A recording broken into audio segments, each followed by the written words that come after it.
কিছু কিছু শাশুড়িরা বাড়িতে ননদ এলে বলে, ননদ কদিন ঘুরতে এসেছে, তাকে বসিয়ে খাওয়াও, তার সেবা করো, তাকে ভালোবাসো, তাকে কাজকর্ম করতে দিও না।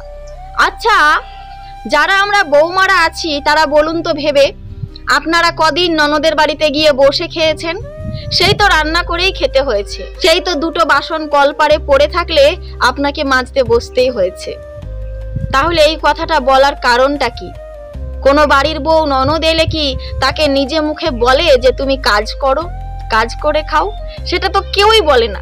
তাহলে এই সমস্ত কথাগুলো বারবার করে বলে মনে করিয়ে দেওয়ার মানেটা কি?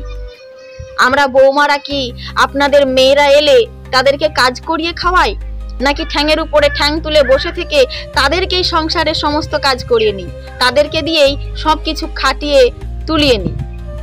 এগুলো বলার মানে কি? না বলেই দেখুন না কি হচ্ছে। একবার এই কথাগুলো না বলে চুপ করে বসে দেখতেই তো পারেন যে আপনার বৌমাটা আদেও কি আপনার মেয়েকে দিয়ে কোনো কাজ করাচ্ছে, নাকি সে আপনার মেয়েকে কোনো কাজ করতে বলছে।